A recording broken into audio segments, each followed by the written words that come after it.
Hello all, welcome to this channel CFDBaba. Today we are going to simulate airflow through spiral pipe. Does the curvature of the pipe affect the flow? Does it increase pressure loss? And what does the velocity field actually look like? In this video, we are going to answer these questions using CFDForge software. Consider an industrial airflow system where space is limited. So instead of using a straight long pipe, we may have to create a curved pipe or a spiral pipe in order to fit it in the limited space. This type of geometry can be found in HVAC systems, industrial ductings, cooling systems, and compact fluid flow systems.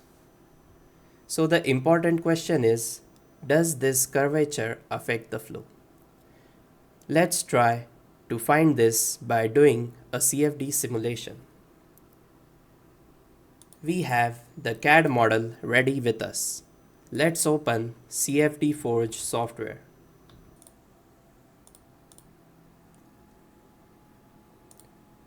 This is the CFDForge software. Now we need to select the solver.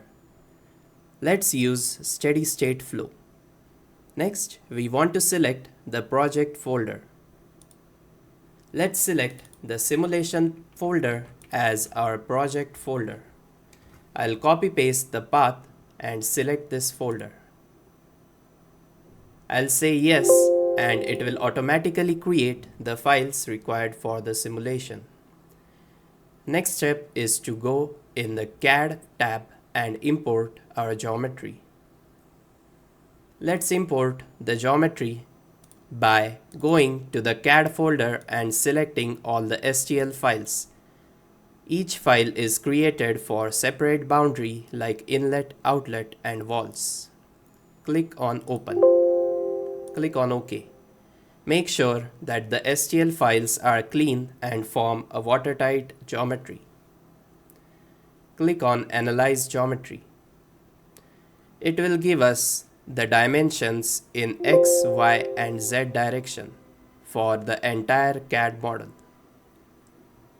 We can see that the CAD model is 0.628 meters in Z direction. Let's click on Preview Geometry and it will display the geometry. We can hide the boundaries and we can see CAD.stl, which is the combined CAD model. Here we have the inlet for our air, and here we have the outlet for our air. The red boundary are the walls of this pipe. The next step is to create a mesh for this geometry. Let's go to the Mesh tab. Here we need to give the minimum and maximum size. Let's try to calculate the size from the inlet and outlet patch. The inlet patch is smaller than the outlet patch. So let's turn on the inlet, and in information we can check the direction for X and see that the diameter is almost 0.023 meters, which is 23 mm. To get a good CFD simulation, we need at least 10 cells across the height of our inlet. So we will divide this value by 10, which will give us almost 2 mm, which is 0.002 meters. Let's enter this value of 2 mm as minimum and maximum cell size so that uniform mesh will get created over the entire geometry. Next, we need to define a point inside the fluid domain. We can find that point by creating a point source. To do that, go to Filters and click on Search. Search for point source and double click on it. Next, we want to place the point on the inlet face. So hover the mouse over the inlet face and press P on your keyboard. It will bring the point here. But we want to make the CAD model transparent, so we'll click on CAD.stl and reduce the opacity. We will make it solid color. Now we'll again select point source and click on show point. Once we see the point, we will just move it inside the domain. Now the point is exactly inside the fluid domain. We will note down the coordinates and then we will enter them in the point inside fluid domain.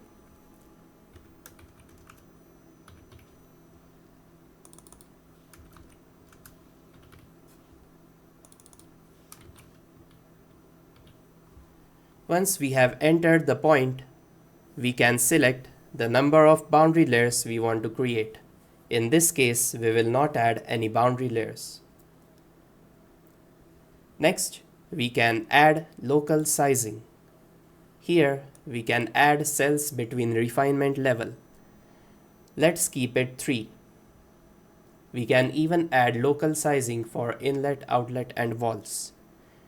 But for this problem, we will use uniform mesh and hence will keep the same value for all the boundaries.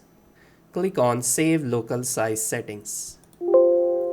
Click on OK and save all the mesh settings. Click on OK.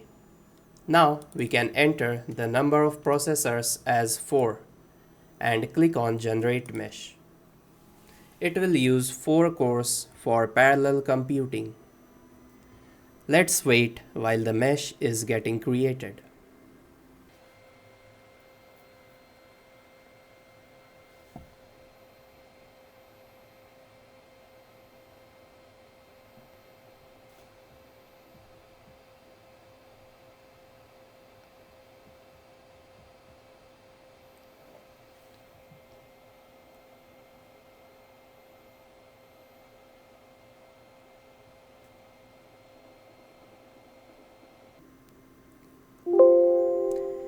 Here we can see that the mesh is completed with 159K cells and max skewness is 1.57, which is below recommended value of 4.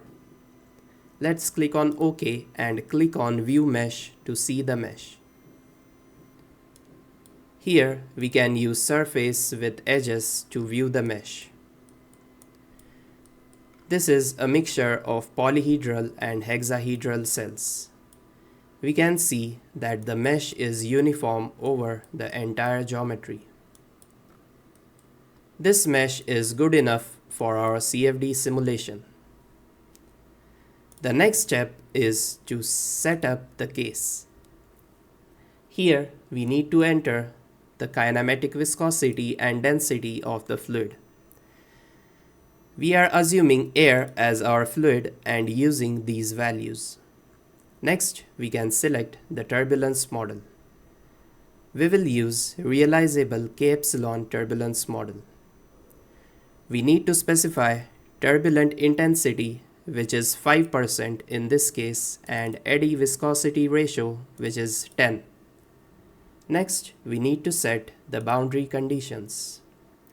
Here, we can change the velocity at inlet to 2 meters per second and it will automatically calculate the K, epsilon and omega value required. Next, we need to set the pressure at outlet. We will use 0 gauge pressure. Click on Save Boundary Conditions. Click on OK. Click on Save Setup to save all the settings. Next, we'll go to Solve and we can use number of cores as 4.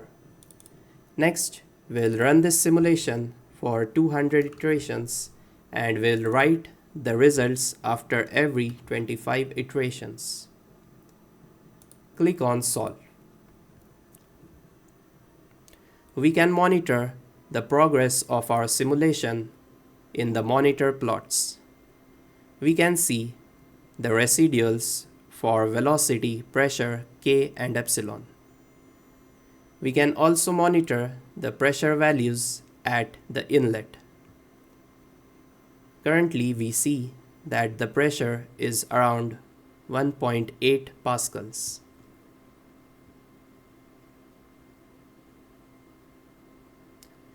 Once this value becomes stable or stops oscillating, we can say that our simulation has become stable. You can run more iterations to get more stable values. But let's look at the results after 200 iterations.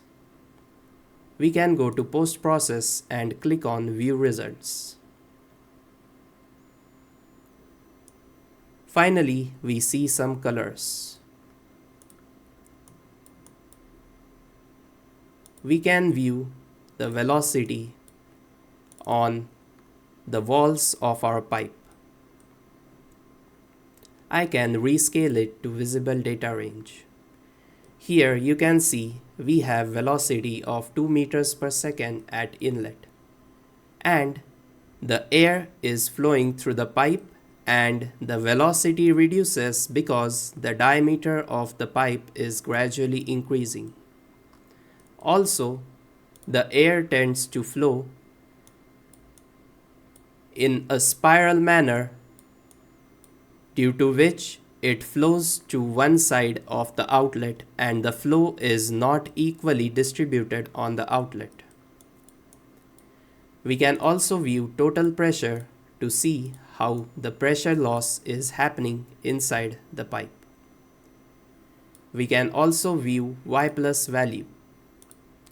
We have low Y plus value, which is suitable for our K epsilon turbulence model. We can also view static pressure on the walls of the pipe, and we will see that the static pressure is high wherever the air strikes the walls due to the centrifugal force created by the curvature of the geometry. If you simulate a straight pipe of the same length, you will get a much lower pressure drop compared to this pressure drop value of almost 1.8 Pascal. You can try it out on your own. If you have liked this video, please don't forget to like it, hype it, share it with all your CFD colleagues, and subscribe to this channel. We'll see you again in a new video with a new simulation. Goodbye till then.